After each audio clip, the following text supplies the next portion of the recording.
All right, well, welcome to the session. This is how video is reinventing education. My name's Andy Howard. Oh, and first I'm supposed to tell you that after this session, there is a networking reception in the exhibit hall.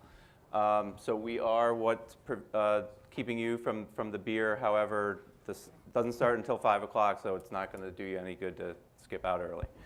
So my name's Andy Howard. I'm the managing director of Howard & Associates, which is a consulting firm that helps organizations implement IP video solutions, whether it's video conferencing or video streaming or unified communications.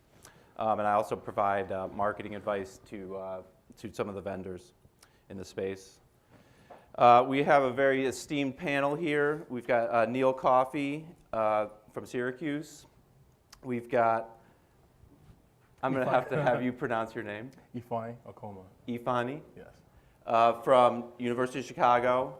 Dan Lantz from the Fox School of Business at Temple. And Peter Schilling from right around the corner here at NYU.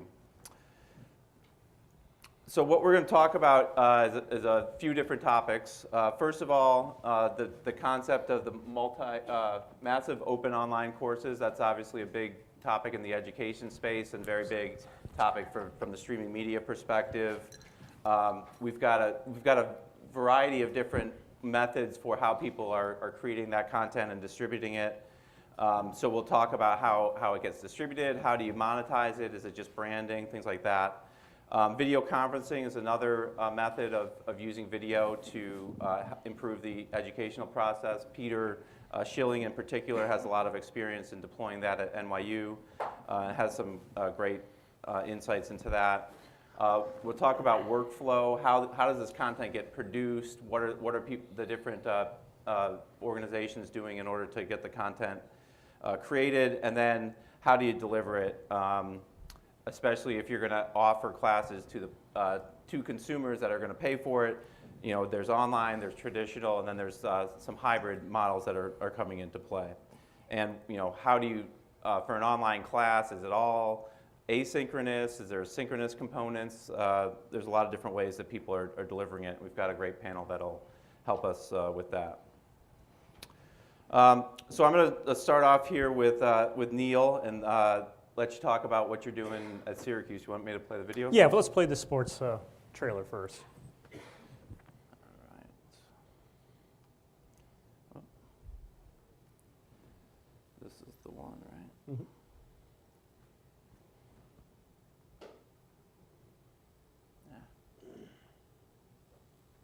Probably have to cue it back to the beginning.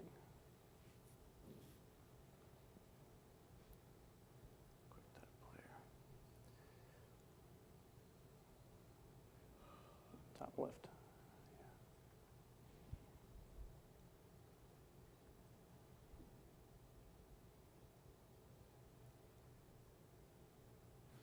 Yeah, Control 3. Control 3. I think so. There you go. It's perfect.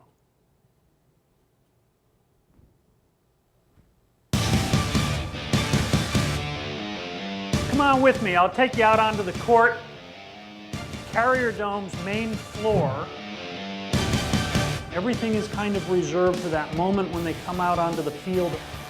High-profile sports events will have disruption, injury, tragedy, possibly even death. We go way back in time. They would get to wear the ceremonial color purple. $150 billion. The first woman ever featured on the Wheaties cereal box. Won more medals. Excellence was not a part-time activity. It was an all-the-time activity. I'm Rick Burton. I'm the David B. Falk Professor of Sport Management at Syracuse University. Well, unfortunately, that's a little laggy right there, so I assure you that it was full motion and high quality. But I'd like to talk a little bit about what we're doing at Syracuse for MOOCs. And obviously, the purpose of a MOOC is free education. We at Syracuse see that as a way to promote our brand. We use it as a way to promote faculty members in some of the neat research they're doing and the collaboration that's going on at Syracuse. So it's also an effort of the university putting forth a community outreach, as well as really promoting our brand within the community. Now, the MOOCs are considered a loss leader, and really it serves that public relations piece. But again, it's primarily used to promote our institution. We started with this sports MOOC last fall. It ran for 6 weeks. We administered it through CoreSites, which is a plug-in into Blackboard, which is our content management system for course learning systems. We were able to, we enrolled about 900 students worldwide from 24, 25 different countries. And it was an opportunity for us to test the waters with high quality production techniques. You saw that we had some talking head components, but basically we're using Rick Burton, who he was the commissioner for Australian basketball. He's now a faculty member back at Syracuse. He was on the U.S. Olympic Committee. So he's got a great pedigree, and so it was an opportunity to put forth his brand. The sports management program is one of the fastest growing programs at Syracuse right now. So it was an opportunity for us to put Rick out there on the worldwide stage again and promote the Syracuse brand. We had 6 weeks of lectures that range from 15 to 20-minute segments. We had components that were built in so that at the end of each week there was some sort of student engagement. They would either have an activity to do, take a quiz, and they would interact with, Rick had a teaching assistant who moderated the online chat room. And then we also helped host 2 or 3 live interactive segments so that Rick could take questions live. And we just use a simple application like Adobe Connect Pro so that the students could log in for that. More recently, we are in the 6th week of running what we call our Lava MOOC, and it's a collaborative effort between our Earth Sciences department and the College of Visual and Performing Arts. And we basically melt 800 pounds of rock and make lava. So let's try to run that one. Hopefully we'll get a little better throughput on this one. I think this computer might be slightly underpowered here. Just Oh, try Control F instead. See what that does. Control F. Yep. There you go. Space bar.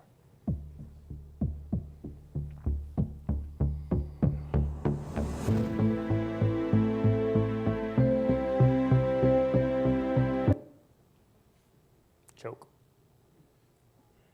Yeah, I think the 1080p reach and video- education in which we pour large volumes of basaltic lava in a way that just isn't being done anywhere else in the world. We've had somebody from a postdoctoral student from NASA who came up to see if it was true. Right. Right? We convinced him. But that's beautiful. Temperature. Temperatures in excess of 2,000 degrees. Let's see if we can get to play through a little more. If not, well, I'll tell you about it. Shadow puppets. This particular MOOC, we took a little different approach. The sports MOOC was pretty much fully scripted. Rick had some obviously on-camera experience. He was very easy to work with when we went to the stadiums. We shot off Steadicam. He didn't even need a prompter, which was great. The scientists and the artists were a little different here. We had some classroom components that the Earth scientists put together for us, sort of the teaching component of it. The person that actually built this furnace was the artist behind this. And he was a ceramicist, and he's melted bronze and made all sorts of bronze sculptures. I am Robert Basaltic, professor of sculpture at Syracuse University. You can see we tried to maintain high production values. You know, we sort of term this edutainment because again, there's no real test at the end, but it's an opportunity for Syracuse to put their brand out there and show what some of the research that's happening on campus. You know, some of the challenges that we had were, you know, in terms of trying to make the components interesting and engaging. These particular segments here in Earth Sciences, we actually had better engagement with the students. We had a smaller enrollment. We probably had about 500 students enrolled in this one over the past 6 weeks, and it's just wrapping up this week. But their level of engagement was higher than some of the participants in the sports MOOC. So we see that as a positive metric. But just real quick, I'll wrap up. We're trying to showcase some of the neat things that are going on at Syracuse, and we really wanted to avoid the 3-hour talking head for the MOOC and make it exciting for our audiences. Right. All right, well, we'll come back, because I'd like to ask some questions, but I want to get the perspective of everybody. What is, I think one of the things that people are asking is, so what are the results? Are people thinking these are, is this a positive move forward for the university, or is it, is it just something that people are trying out? Sure. All right, so Dan, why don't you give us your perspective? Do you want me to try to play your video? Yeah, or please. Let's see how I do. Is that a live link? Because if it streams through Vimeo, it should sense you have a slow computer. You know what I mean? While you're figuring that out, I'll preface this. Online learning is new, as we all know, relatively new. And the way we're approaching it is a little different than the traditional straight-up WebEx or straight-up recorded classroom. And of course, what makes our program slightly different is we're for-profit. Every single student in our program pays tuition to be in our program. So as a result, we kind of have to sell it a little more than other programs. And as part of it, we made an overview video that kind of sort of shows what the student experience is actually all about. And the person starring in it is one of our lead educational designer, who actually, she designs the courses. And so we made this little video that sort of explains it from a mile-high view.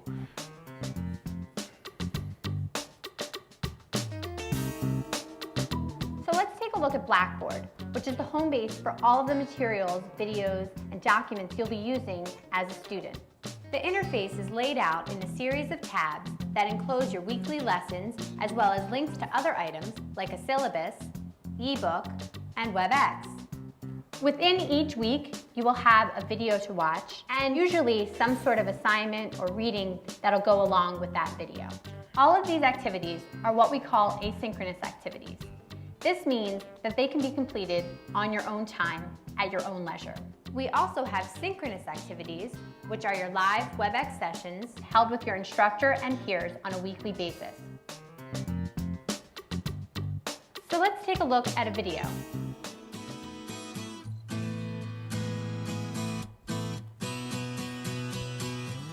Hello, I'm Rachel Coppola, and I'm here today to help you with professional development strategies. And the first class is Getting Started. If you look below, you can see an interactive transcript. This is unique to Temple's online programs and can be downloaded for you to print out, write notes on it, and have it as a backup for reviewing instead of just watching the video again. Each week, you will have a live WebEx session scheduled for your class. These video conferences are a great way for you to interact with your peers and your instructor and to discuss all of the class topics and concepts that you've been going over for that specific week. WebEx has several useful tools such as desktop sharing, feedback buttons, and breakout sessions for smaller group-related activities. We understand that education doesn't happen in a vacuum, so we really want you to have these connections with your professor and your peers so that you're getting the full student experience. In addition to video and WebEx, Blackboard allows you to take quizzes and exams, submit assignments, and review your grades as they are dynamically updated throughout the semester. Some classes may also include a link to a discussion board. This allows you to have a conversation back and forth with your peers and to continue the feeling that not only are you interacting during your WebEx sessions, but that you can also have that conversation outside of class through this type of forum. So as you can see, our online programs are a mix of both synchronous and asynchronous activities that help to maximize your learning experience. We wish you the best of luck with your classes. To learn more, click on the link below or fill out the request for more information. Keep going. Oh, I see what you're saying. Don't be ready to hit Yeah. switch. Pause. Now go full screen. All right, so that was the really quick overview of the course because, you know, it's sales in a way, so it's fast. But in essence, this is sort of a visual representation of how the courses work. We have our learning management system, which is the Blackboard, and it has weekly lessons all the way listed through. Some professors like to lay out the entire semester right away. Other professors, though the buttons are there, they're not live until the week the professor wants to teach them. Inside that Blackboard layout is where we have the syllabus, the video lectures, which as you can see are streamed through Vimeo, and then the assignments and stuff you saw in the video, web conferencing, which we talked about, and the discussion boards. And it's all built into the Blackboard course, so that way it's managed and the professors work with it and stuff. One other thing I wanted to mention is, our courses are taught by the same professors who teach the in-person, on-campus classes. As a result, every class is exactly treated the same way as a traditional class. The students pay tuition, they receive college credit of equal value, completely the same as a regular class. And the mantra at Temple is to make it exactly the same, to create the value proposition that even though it's convenient and you can take it long distance, it's exactly the same level quality education you're getting if you're there in the classroom. Do they have to be like admitted students, or Yes. can you just take like a single class here and there? It is straight up like a real college course. You apply to college, Okay. you pay your tuition, you get your college credit, you have to pass your tests, you have to get good grades. It appears on your transcript. Between the undergraduates and graduate levels, we only have, right now we have 300 students who solely do online, don't show up on campus at all. But all of them are paying tuition, full price of college credits as a normal college education. Also though, since these are the same professors who teach the same courses on campus, these lectures are used by the professors in their, on-campus classes. And they're retasked to support the traditional classroom. So right now we have about 2,000 students who are using these in conjunction with the regular courses. And by fall, we hope to be up to, we will be up to 6,000 students, paying students using this as part of their curriculum. Right. So, we're fully committed to it. Yeah, that's great. All right. Well, so we've heard from Syracuse, who's using a MOOC to do pretty much branding. Mm-hmm. Sounds like to start with. We've talked about Temple that's using video I actually preface, we're the business school. or the Fox School of Business at Temple. Right, so another thing too is we're kind of being viewed, the rest of the university is kind of watching what we're doing, and if we succeed, they will deploy it to the whole university. But since the business school seems to have a little bit more money than the other schools, Yeah, it's a good place to start. and it's smaller, our department is like 7 people, and it's only hundreds of students as opposed to, tens of thousands. Right. So we're working out all the bugs and the processes and what works, what doesn't work. Because there's a real pushback from professors, of course, who've never done this before. Because it's different. It's not a completely different teaching style, but we're trying to make the courses work for the medium. We're not just taking a straight up lecture and just videoing it. Mm-hmm. If you notice, we're maximizing the utility of the medium. And actually, Peter was just talking about how, you were saying how they discovered that the traditional method doesn't really work that well anyway. So we're trying to do what I guess everyone's trying to do. Yeah. Great. Okay, so do you want to talk about the University of Chicago? Do you want me to play your video first, or? Sure. All right, Please feel free. maybe just start, and I will cue this up. Whoops. Yeah, so at the University of Chicago, we're pretty much newbies to the whole MOOC experience, but we've gone down the road of pretty much just using MOOCs for promotional and self-branding type of awareness. Because a lot of people actually in Chicago don't even know that they have such a world-class institution, just miles away from their doorsteps. This MOOC was put together by Professor and she's a doctor also, Peggy Mason. And as you can see, it's pertaining to the brain, and actually it's very popular. At this point in time, there are 40,000 participants in this MOOC, so you can feel free to play it whenever you want. Now, if you're squeamish at all, you might want to close your eyes.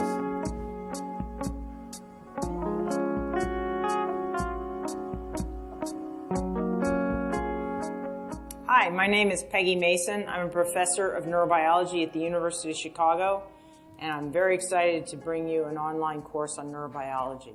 You know, they say a picture is worth 1,000 words. Well, I would say that actually looking at a human brain is worth 1,000,000. We'll look at a variety of different brains, and you'll see how varied from person to person the blood supply is in the brain. Just seeing a brain, just seeing how large it is, how small it is, and understanding that from that brain comes everything that we are. Everything that we do, all the things that we do, and however we express ourselves, we can express ourselves through language, verbal or written language, but that's all produced by the brain. There's nothing that we are that is produced automatically and in the absence of the brain. We're going to talk about current events or YouTube videos that you might find entertaining. You're going to choose which ones we're going to talk about. And we'll talk about what's the underlying neurobiology of these YouTube videos. So we're going to have a lot of fun. I know that you're going to have a lot of fun. You're probably going to learn a lot. And I actually know that I'm going to learn a lot. I've been teaching for 20 years. And every year that I teach, it's absolutely amazing. I learn something new. I learn it because the students ask me new questions, they have new experience, or they have comments that make me think of things in a new light. And so I'm really looking forward to learning from all of you. So we'll have a lot of fun. See you soon. So this course, I was just going to scroll through here because you can't see the whole thing on the opening page, but it gives you the whole description on Coursera about what the course is. You can earn official recognition. There's syllabus, you know, similar to what you saw at the Fox School of Business. Exactly. Format, a bunch of questions. So, go ahead. So this was the first MOOC that actually had the full resources of our AV Services department. Technically, it was the third MOOC. Our first official MOOC was with Professor John Cochran. He is with our business school, the Booth School of Business, and it was a master's level econ course. But we really didn't have that much to do with that one. The second MOOC was with Professor David Archer, and he did a course in global warming. Now that one, yeah, we were affiliated with, I guess, like from a consulting perspective, but most of the videos that he had associated with the MOOC were done with his laptop webcam. You know, I mean, as you can guess, I guess the quality of the video wasn't the greatest, but this is the first one that we put our full stamp on as the Central IT/AV Services group. The challenges that we had with developing this first MOOC, I guess, as you guys can be wary of when you're putting yours together, was first, I guess, like for a more natural kind of look and feel to the MOOC, it was unscripted. You know, as you can probably tell with Professor Mason, she was just kind of is going off the cuff mostly. So that does lead to a little bit more extra time in post-production when you're doing your editing, things like that, you know. Secondly, I assume that everyone doesn't have, you know, all the resources available to you that you want. So we pretty much have a small team. We have about a 5-person AV Services team that supports the whole university. So in addition to our normal AV tasks and duties, we also were tasked with putting this MOOC together. So that was kind of difficult, kind of trying to schedule a time around that. In addition to the third point that I was going to make that was a challenge was we didn't have a dedicated space. So this being our first MOOC and just trying to get the I guess like the word out there and getting people to see how valuable this can be to a university for promotional and branding.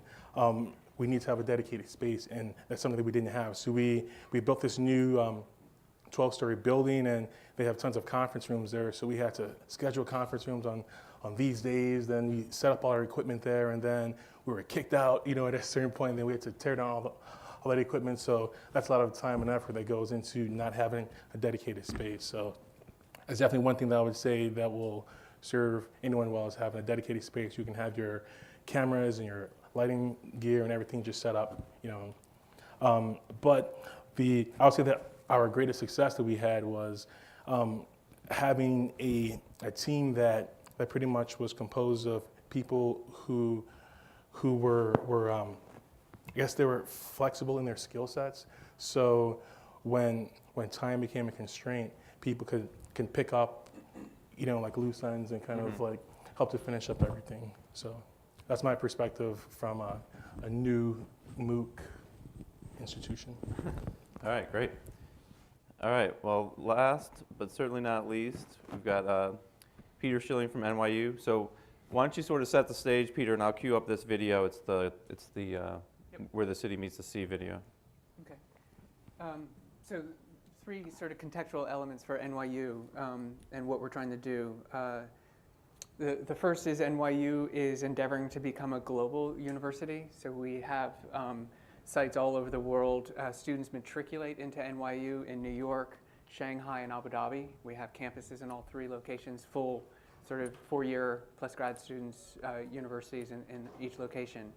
So that's one, and part of the mission there is attempting to help all of our students learn in a global context and not be sort of solely hyperlocal, but the students travel around to all of our sites throughout Europe, South America, Africa, North America, et cetera. And so part of it is they always are learning cosmopolitanism, epidemiology, all of the different disciplines in the context of the globe, and not just in the city where they happen to be studying at the time.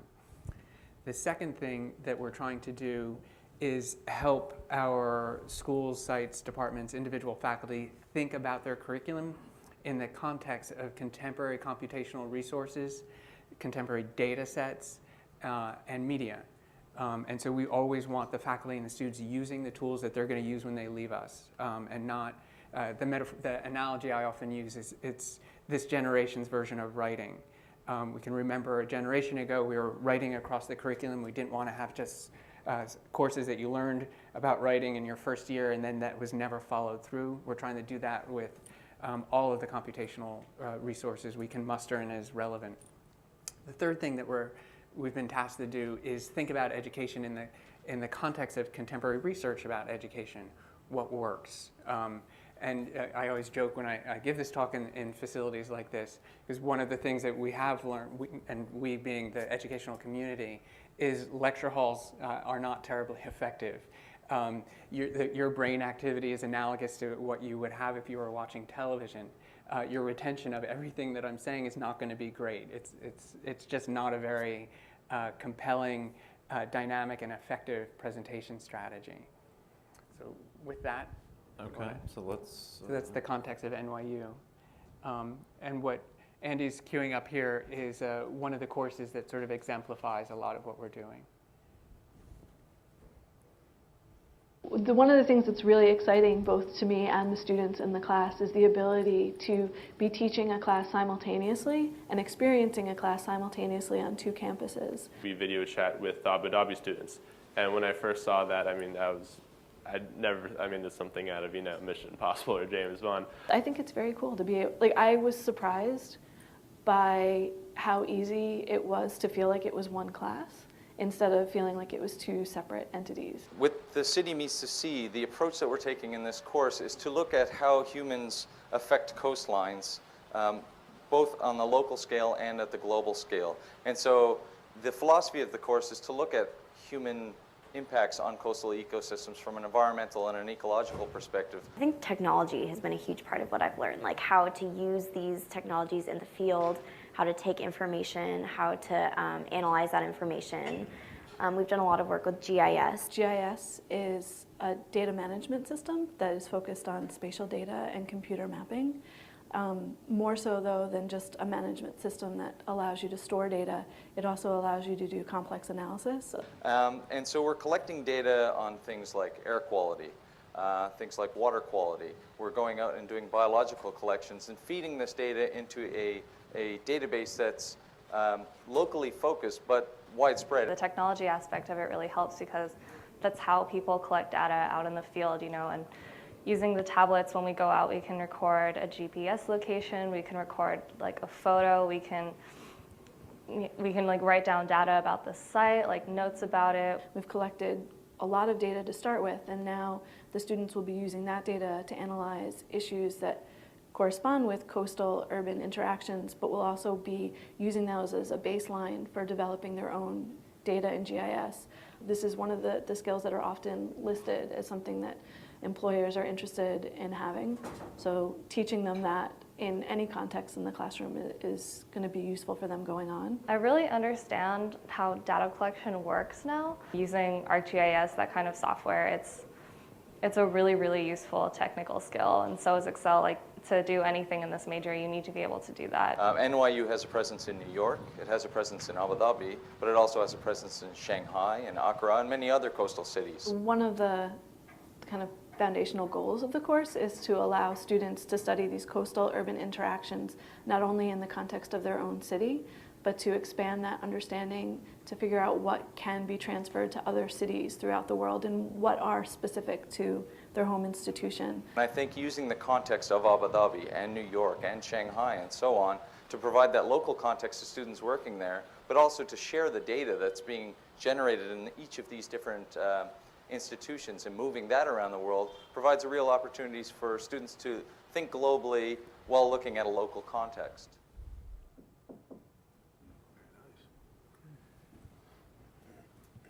So the last thing I'll say on that is, and Andy asked if I would focus a little bit on the video conferencing aspect.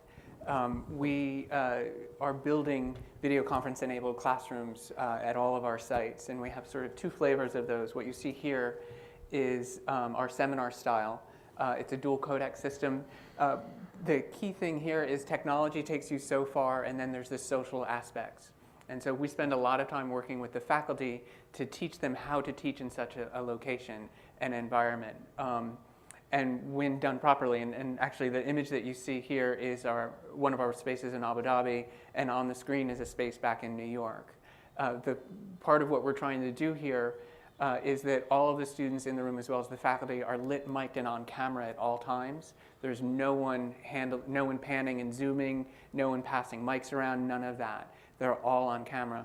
And the faculty deliberately sort of make eye contact with the folks in the remote location, the general things that you would do in a video conference or telepresence room.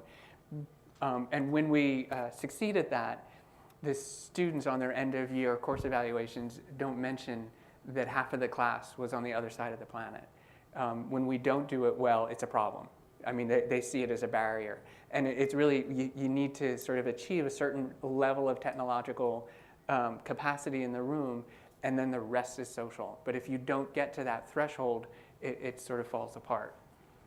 The second style that we have is for larger lecture hall type spaces. And in there, our goal is simply to either capture a panel or a single speaker and be able to pipe that in real time to one of our other locations, or vice versa, sort of pairing two locations to do that.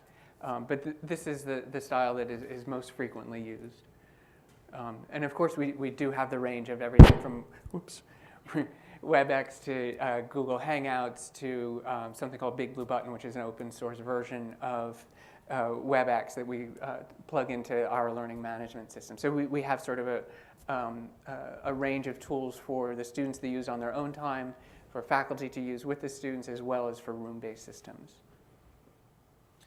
Yeah, it was interesting to see the first person talk about Mission Impossible and things like that, but what really happens is, the first time you use it, it's pretty cool for a lot of these students, but then it really just gets out of the way, so they don't mention it, they don't really notice it. It's just like you're in the same room as the other group of students, so it really has been very effective.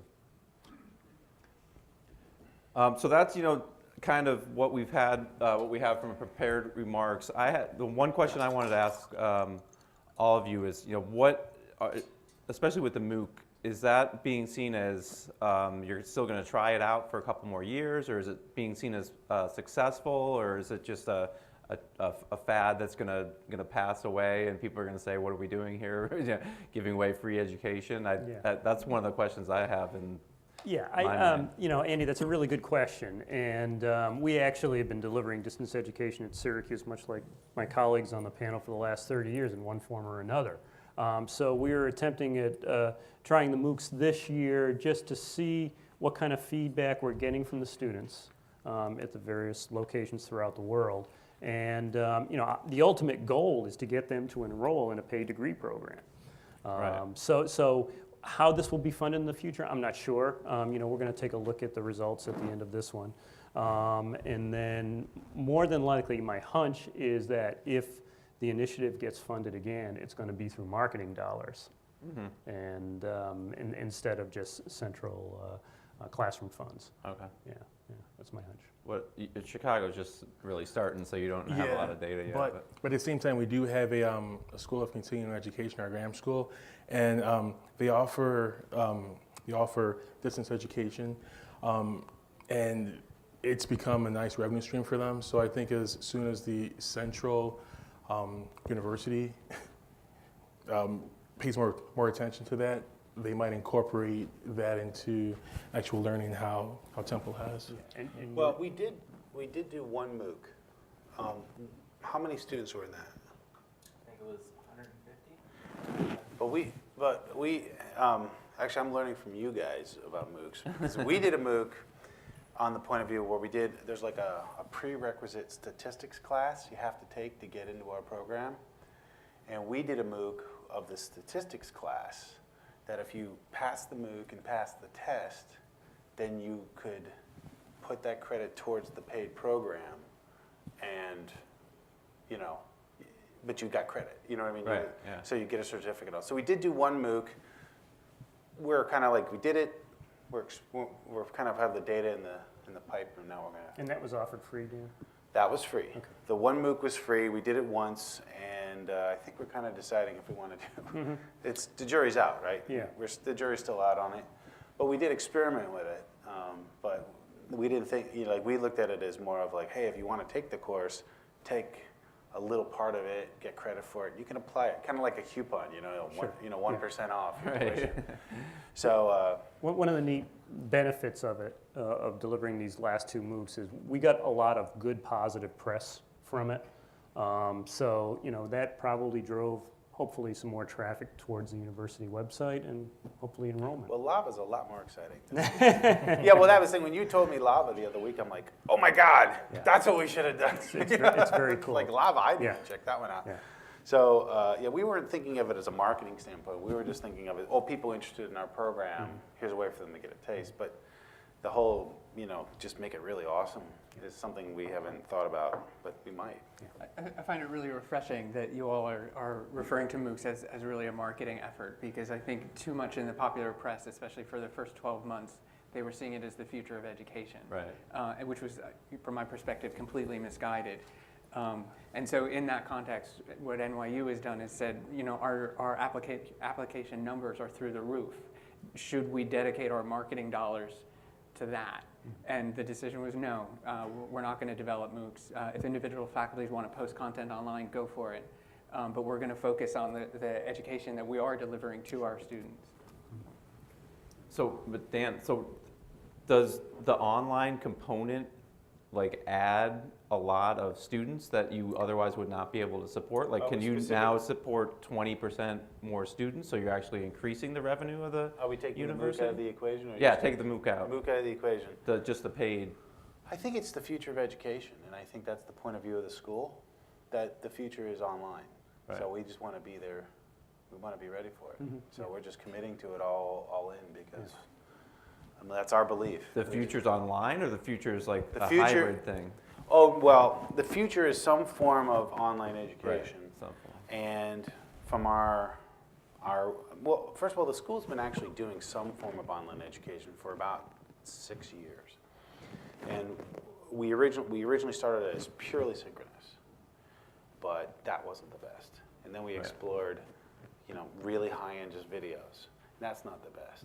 And so really, that's why I kind of wanted to show that flow chart, because really the best is, there's no one answer. It's really taking, WebEx is the best to really have that face-to-face. And a pre-recorded lecture is the best way to really get a clear, concise, to-the-point lecture. It's better than a regular lecture because everything's thought out. There's no winging it. And the professors don't like that. We get a lot of pushback from the professors because they're actually forced to really think about what they're going to say. And a lot of professors wing it for a living. That's what they do.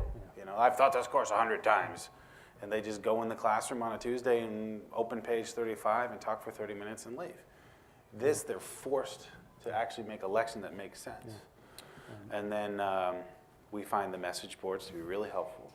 That's another thing that you need because people need to interact. And then the ability to do assignments. Oh, I didn't mention, we do proctoring on the tests.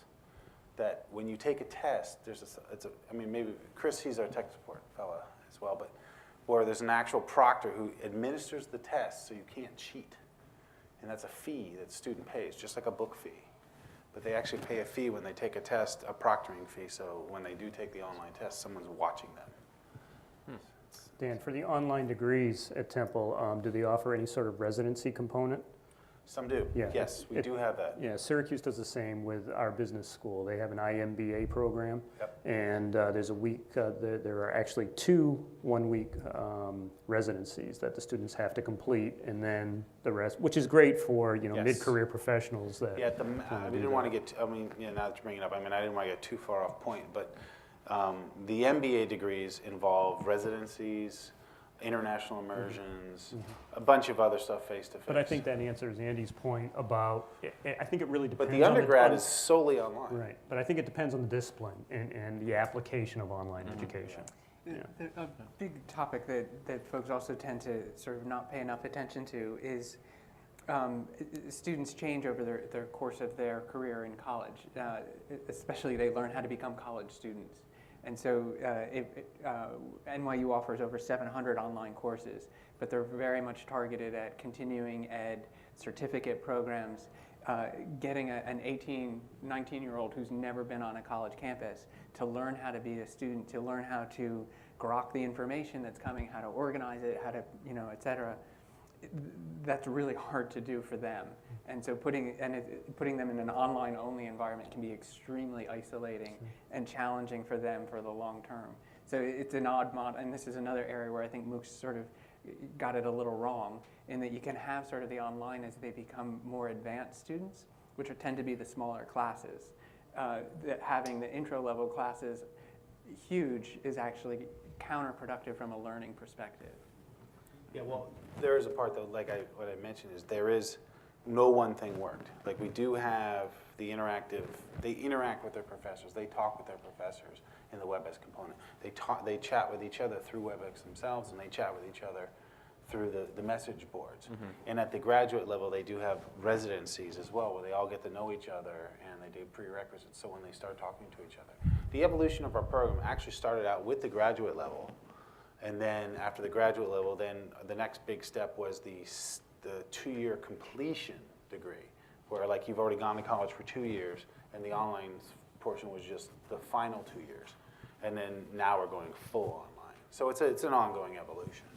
Yeah, and I think the kids today are fully used to that. I know my girls, they do their homework with their friends over FaceTime. Like, they'll sit there and do their problem, and they'll show it to them. Andy, they just tell you that? No, I've seen it. I've seen it in person. So, what, you were going to say something, Neal? No. Oh, I agree. My son does the same thing. So. Yeah, so they're used to that, and they're they do Instagram and all these things where they're sort of posting asynchronously or they're communicating synchronously, and they're used to both modes, I think. So I think it makes total sense. All right, so we got about 10 minutes left. Do we have any questions from the crowd?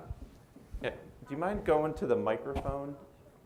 Because we're streaming this live, so the audience can hear it.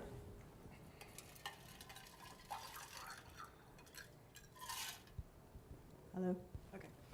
So I was just curious, have you conducted any kind of evaluations with students who do your online courses, and what kind of feedback are you getting? What works, what doesn't work? Is there anything that's surprised you from what students are saying about the online learning experience? We do a lot of evaluations.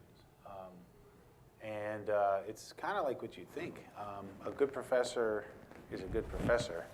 I mean, it's still all about the professors. I mean, you got to have good professors. If you have a boring professor who's boring in the class, they're going to be boring on television, and they're going to be unengaging online. I mean, it's still, I'm glad is there any professors in this room? Because I don't want you to hear me say this, but it really is all about the professors still.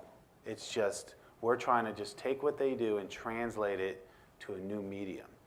So as far as evaluations, you know, crappy professors get bad evaluations.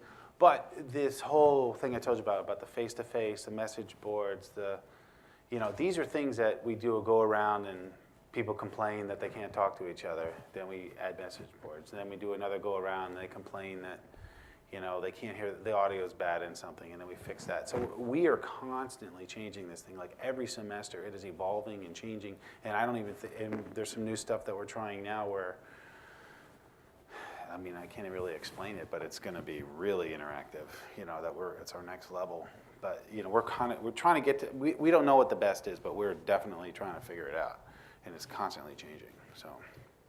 What we're doing, and I'm going to play with your terms a little bit, the technology-enhanced courses, because there are components that are online and components that are face-to-face, is we're taking some of the courses that are taught multiple times every semester, like a statistics course, calculus, et cetera, and doing side-by-side, randomly selecting students for the courses, and then evaluating their outcomes at the very end of the semester, and then 1 or 2 semesters beyond that, their retention of the information. So part of our mission is actually to really bake in the research. So it's not just an anecdotal, qualitative, this was great. It was actually, what did you learn? Yeah. Still ongoing. Stay tuned. Yeah, I will point you to, the Carnegie Mellon has done exactly this. They did a great experiment a couple of years ago in their Eberly Center with this undergrad statistics course. And what they found, to sort of cut to the chase, is that they could have students spending a quarter of the time in the classroom as in a regular stats course. And as the other folks here, this was a course that was planned as a hybrid course. It wasn't one that they just sort of, what we used to call shovelware. They didn't just take what they used to do face-to-face and put it online. They planned it. So students spend a quarter of the time in face-to-face environment and half of the time of a full semester. So instead of 14 or 15 weeks, it was 8 weeks, and their mastery was better. Now, do you think that's because did they have the ability to kind of go back and review, you know, lecture materials or review videos, whereas in a real class situation, you know, you slept in and missed the beginning? Well, that's funny you say, because we've also discovered that there are certain things in the online world that are better. Like students are seeing each other's faces when they're in class now, right? They're all looking at the camera. When you're in normal class, you're looking at the back of the person's head in front of you, and you're really not looking to the left and right. So one of the things that came about in our surveys is like students like the fact they're actually talking to other students and seeing them face to face, which we didn't really consider. But it's like these are things that just come about from the technology that didn't exist. So there are surprises along the way, quite a few that you're like, oh yeah, how about that? That is right, you know. One of the things that is led to at Syracuse is the term flipped classroom, where some of the lectures where the students have the opportunity to go back and review the lecture over and over again. Then they come to class prepared with a list of questions, and that time is spent with dialogue with their fellow students and the instructor. Plus the transcriptions we have, I mean, you get the entire lecture, you can download it and search it. So everything would have, I mean, I would have loved that in college, just every lecture. And like, he said something about cars, and you just type car, and you're there. I mean, that's pretty cool, so. Another question? We pay someone to do it.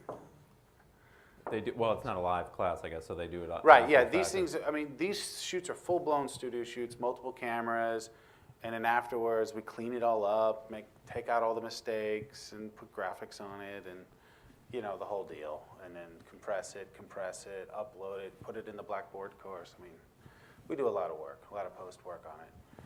Just following up on that, there's a lot of work that goes into high-end video production. a lot of work.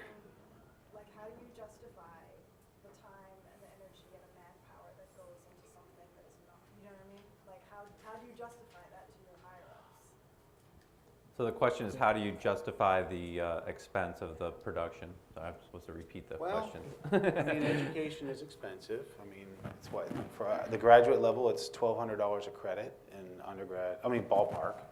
In graduate, $600, and you need 48 credits to graduate, you know, as a grad level, and 125 as an undergrad.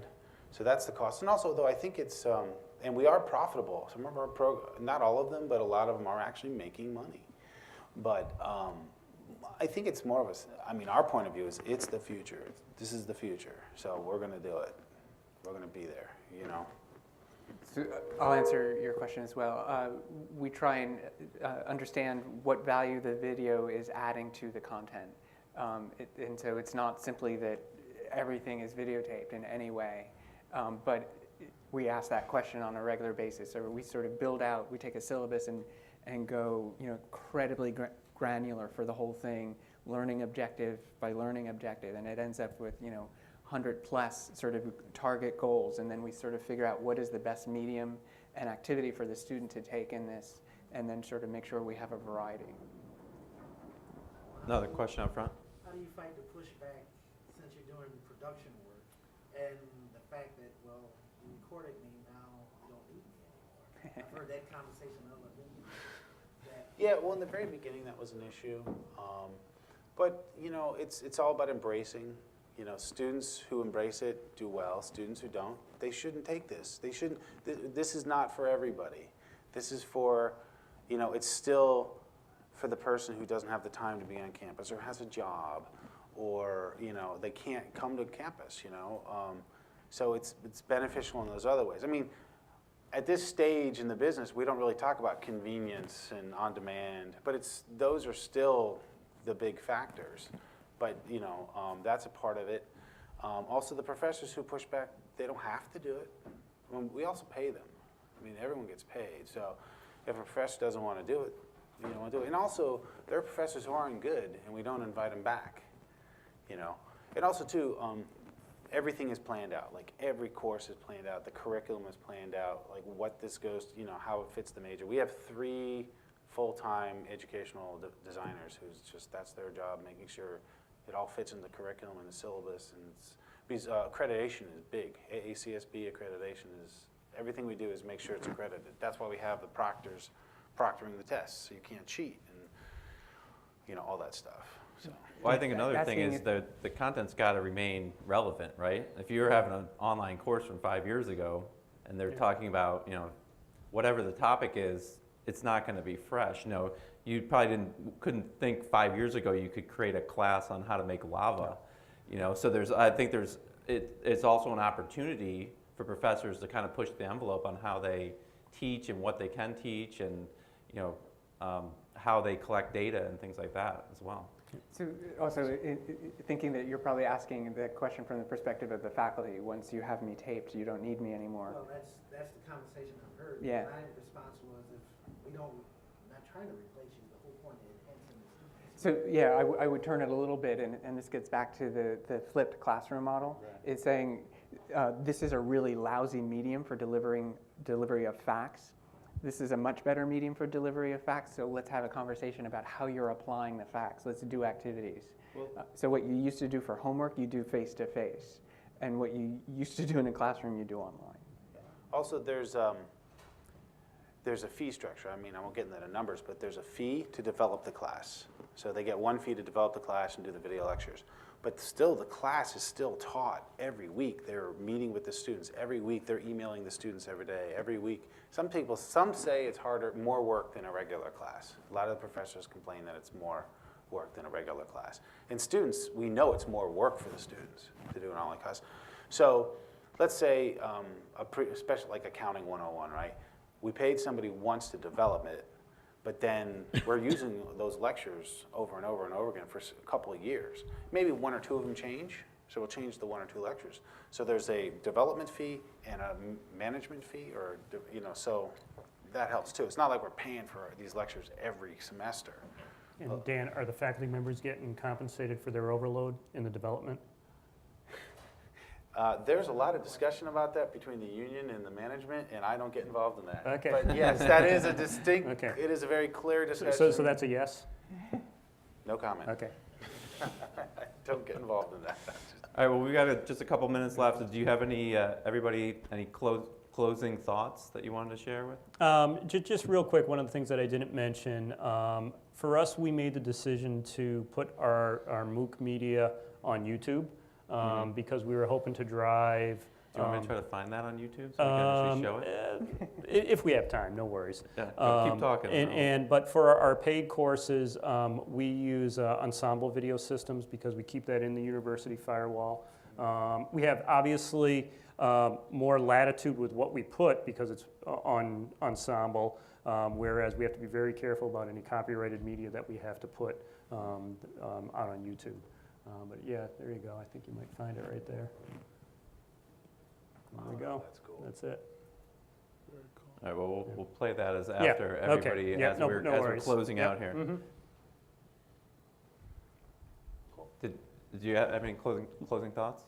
I guess I'd say from being a newbie to MOOCs as the University of Chicago is be prepared for maybe some interdepartmental conflict as well. So like with our business school, Blue School of Business, they wanted to get into the game after they saw how successful it was. So kind of like before starting a MOOC, make sure you have all of the what do you say, available contributors or stakeholders aware that you're putting this together, so there won't be any conflict at the end. So. I think our biggest challenge moving forward, and universities traditionally don't change. They're very immobile, very ingrained. And for us to bring the online, ideas to a university, there's a lot of pushback to change things. And now that we're actually getting established, we still got to keep changing. And I foresee, I think it's I think universities traditionally are very stagnant, and what we're doing is not, and it's constantly evolving. And I think that's, it sounds like, you probably would know more about it than me, but I think it's just really tough constantly throwing new ideas and changes at university people because they don't like to change, and I think that'll be an eternal struggle for us. Peter? Yeah, well, thank you for putting the panel together, and thank you for your questions. This was a lot of fun. Yeah. All right, well, thank you, everybody. I'm going to play this Syracuse video now, so if you want to stick around, feel free. And, we'll be around up here for a few minutes if there's any last questions we didn't get to.